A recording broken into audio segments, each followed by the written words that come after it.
Everyone, I am doctor Priyanka. आज हम अपनी AIB की सीरीज़ को कंटिन्यू करते हुए अपनी अगले 20 क्वेश्चन की तरफ फोकस करते हैं। और अपने अगले 20 क्वेश्चन में मैं आज आपको बता दूं, आज जो मैं क्वेश्चन करवाने जा रही हूं वो क्वेश्चन हमारे लास्ट AIB के एग्ज़ाम के क्वेश्चंस हैं, जो कि बहुत ही इम्पॉर्टेंट हैं, ताकि हमें ये पता चल जाए कि लेटेस्ट फॉर्मेट क्या है और उसके अकॉर्डिंग ही हम अपने क्वेश्चंस की तैयारी करें। तो let's start with first question. हमारा पहला क्वेश्चन है, विच of the following procedure is dealt under section 164A of code of criminal procedure 1973। Code of criminal procedure 1973 के अकॉर्डिंग जो कौन सा प्रोसीजर इनमें से यूज़ किया जाता है under section 164A of code of criminal procedure 1973। Options are medical examination of victim of rape, Number 2, attendance of witness by police officer. Number 3, recording of confession statement. And number 4, recording of first information report by police officer. तो अगर हम CRPC की बात करें तो उसमें section 164A आप बेर एक्ट पे खोल के देख सकते हैं। इसमें medical examination of victim of rape लिखा हुआ होगा कि ये इसके डील करता है और इसको ही माना जाता है। Second question is, under which of the following situation wife is not entitled for maintenance under section 125 of CRPC। 125 section 125 जो बहुत ही जाना माना सेक्शन है मेंटेनेंस के लिए, इसमें कौन से सिचुएशन पे वाइफ को मेंटेनेंस नहीं मिलती है?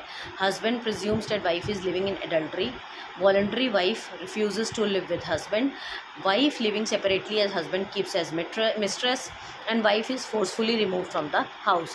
इनमें से जो सेक्शन ऑप्शन बी है, voluntarily wife refuses to live with husband, जब अपनी इच्छा से वुमेन जो है वो हस्बैंड से के साथ रहने के लिए मना कर दे तो उस केस में she can't say for maintenance, she can't ask for maintenance, but अब ये विड्रॉन है। उसके बाद नेक्स्ट क्वेश्चन है आपका, a person arrested by a private person for committing a non-bailable and cognizable offence shall be re-arrested by the police officer if such person come under which of the following provision of CRPC।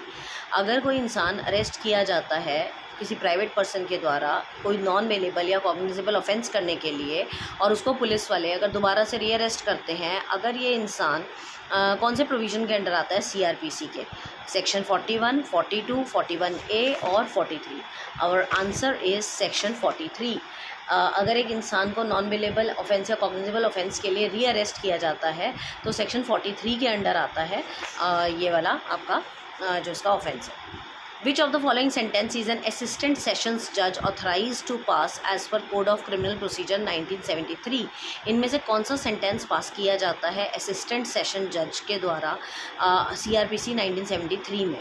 Sentence of death, मौत की सज़ा, sentence of imprisonment for life imprisonment, sentence of imprisonment for term not exceeding 10 years and sentence of imprisonment for term exceeding 10 years. तो 10 साल से कम की सज़ा जो है वो असिस्टेंट सेशन जज किसी को भी दे सकते हैं। Next question is, X threatens to publish a defamatory libel concerning Y unless Y gives him money. Y जब तक उसको पैसे नहीं देगा, एक्स उसको धमकाता है कि मैं तुम्हारे खिलाफ डिफेमेशन करूँगा लिबल में। Which of the following punishment may be given to X. X को कौन सी सज़ा इनमें से दी जा सकती है IPC 1860 के तहत? इम्प्रिजनमेंट अप टू 2 ईयर्स और फाइन या दोनों, 3 साल की सज़ा फाइन या दोनों, 5 साल की सज़ा फाइन या दोनों, या 7 साल की सज़ा फाइन या दोनों। आंसर विल बी 3 साल की सज़ा फाइन या दोनों। Next is, what punishment is prescribed under IPC 1860 for a person who maims any minor in order that such minor may be used for purpose of begging। कोई किसी बच्चे को उठा के भीख मांगने के लिए मजबूर अगर कर दे तो क्या पनिशमेंट दी जाती है IPC 1860 के तहत? 5 साल की सज़ा या फ़ाइन, 7 साल की सज़ा या फ़ाइन, 10 साल की सज़ा या फ़ाइन, या लाइफ इम्प्रिजनमेंट एंड फ़ाइन। तो लाइफ इम्प्रिजनमेंट एंड फ़ाइन की जो सज़ा है वो किसी भी बच्चे से भीख मंगवाने के लिए दी जाती है। Next is again A repeated question कि एक्स अगर किसी वुमेन का घूंघट खींच लेता है ज़बरदस्ती, यहाँ घूंघट, चोटी, कोई किसी फोर्सफुली किसी पे अटैक करना, कुछ भी दिया जा सकता है, तो हमारा आंसर क्रिमिनल फोर्स ही होगा यहाँ पर। ऑप्शन से हर्ट, असॉल्ट, क्रिमिनल फोर्स या ग्रीवियंस हर्ट, तो हमारा आंसर था क्रिमिनल फोर्स। क्वेश्चन था कि अगर एक्स किसी लेडी का घूंघट ज़बरदस्ती खींच लेता है और उससे वो लेडी अनॉय हो जाती है, गुस्सा हो जाती है, तो वो क्या था, कौन सा ऑफेंस है? हर्ट, असॉल्ट, क्रिमिनल फोर्स या ग्रीवियस हर्ट, तो यहाँ पर क्रिमिनल फोर्स है। For which of the following section of IPC 1860 the word benefit does not include pecuniary benefit. इनमें से कौन से सेक्शन में IPC के पिक्यूनरी बेनिफिट्स नहीं इंक्लूडेड हैं? Section 89, section 155, section 156, section 370। देखिए, पिक्यूनरी बेनिफिट का क्वेश्चन हमारे इसमें AIB के एग्ज़ाम में एक आध ज़रूर आता है, तो आपको याद हो जाना चाहिए ये सेक्शन 89। देखिए, बेयर एक्ट में से देख के करना कोई बड़ी बात नहीं है, मगर बेयर एक्ट को निकालना, ढूंढना, करना बहुत मुश्किल है। तो इसीलिए जितने सेक्शंस आपको याद हो जाएं और बीइंग आपके इस प्रोफेशन के अंडर आपको याद हो भी जाने चाहिए। तो बार बार अगर एक क्वेश्चन मेरा रिपीटेड बताने का भी यही पर्पज़ है कि आपको सेक्शंस याद ही हो जाए। तो पिक्यूनरी बेनिफिट का जो भी क्वेश्चन आएगा वो सेक्शन 89 के तहत ही आएगा। Next question is, in which of the following situation right of private defense cannot extend to causing death? इनमें से कौन सा सिचुएशन ऐसा है जिसमें राइट ऑफ प्राइवेट डिफेंस जो है वो डेथ तक नहीं जा सकता? In case when an assault is causing apprehension of murder, in case when assault is reflecting intention of committing rape, in case when assault is reflecting intention of causing simple hurt, in case when assault is reflecting intention of gratifying unnatural lust। अब आप ये देखिए, बहुत ही simple सा, इनमें से कौन से में प्राइवेट डिफेंस आपको डेथ तक नहीं ले जा सकता? तो कोई हल्का ही क्राइम होगा, कॉमन सेंस है, तो मर्डर में हो सकता है, रेप में भी होगा, नेचुरल लस्ट, अननेचुरल लस्ट में भी आपको डेथ की जो इम्प्रिजनमेंट है वो मिल सकती है, क्योंकि आप लस्ट में पता नहीं किस हद तक गए हैं। तो थर्ड वाला जो है सिंपल हर्ट, उसने मेंशन ही कर दिया सिंपल हर्ट, तो इसका मतलब अगर आपने किसी को सिंपल हर्ट किया है तो कोई ज़रूरी नहीं है आपको मर्डर की सज़ा, आपको डेथ की सज़ा तो हो ही नहीं सकती है। Next question is, A and Z agree to fence with each other for amusement. In course of such fencing while playing fairly, A hurt Z. A और Z में एक एग्रीमेंट हुआ आपस में खेल में, और खेल में A जो है Z को चोट पहुंचा देता है। अब इसमें कौन से वाला ऑफेंस A ने कमिट किया है? ये भी एक रिपीटेड क्वेश्चन है, कई बार आया हुआ है। Hurt, attempt to murder, grievous hurt या नो ऑफेंस। ऑब्वियसली अगर दोनों की कमिटमेंट के साथ, दोनों की अगर आपसी सहमति के साथ अगर खेल रहे हैं और एक को चोट लग जाती है तो इसमें कोई ऑफेंस नाम की चीज़ होती ही नहीं है, तो आप नो ऑफेंस मार्क करेंगे। Next is, how many types of punishments are currently existing under Indian penal code? कितनी तरह की पनिशमेंट्स है? 5।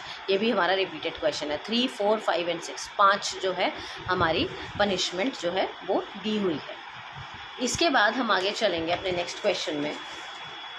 विच of the following is not a fraud as per Indian contract act? इनमें से कौन सा फ्रॉड नहीं समझा जाता इंडियन कॉन्ट्रैक्ट एक्ट में? ए promise made without intention of performing it, एक प्रॉमिस किया गया इस इंटेंशन के साथ कि करना ही नहीं है।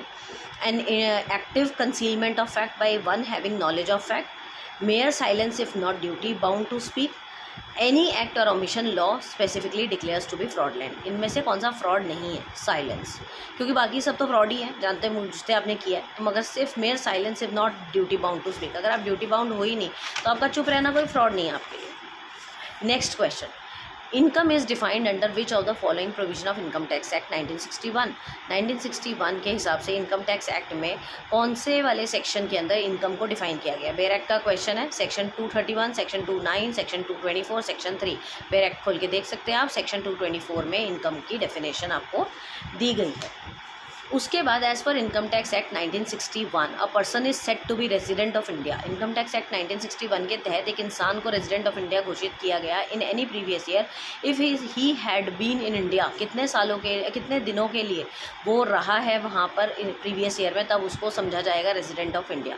180 days, 182 days, 184 days, 186 days.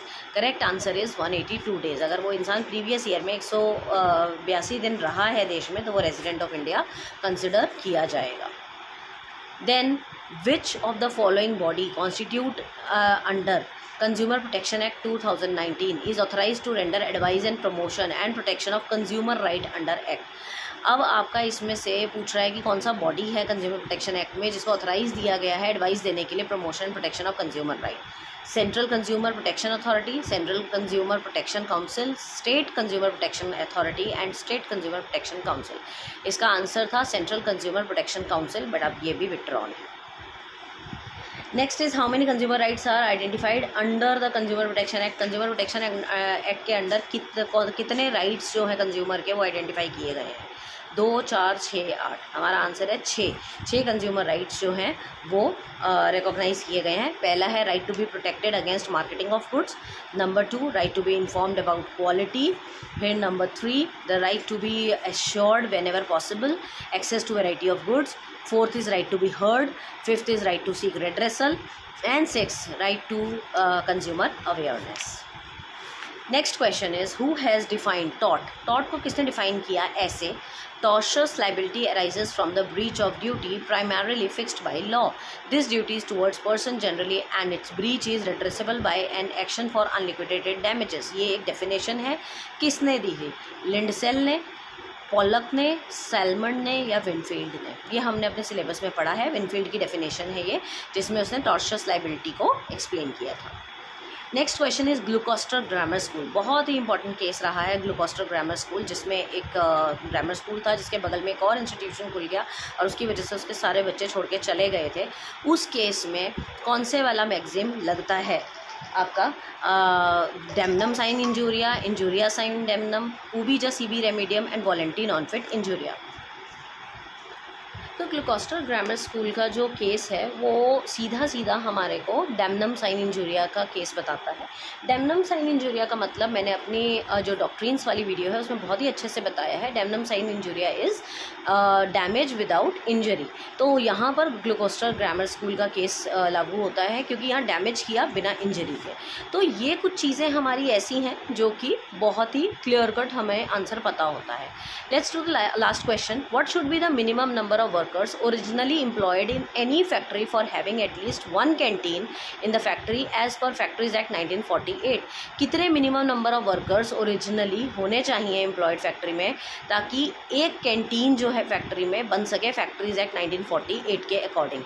Options are 100 workers, 200 workers, 150 workers, 250 workers. तो करेक्ट आंसर इज 250 वर्कर्स।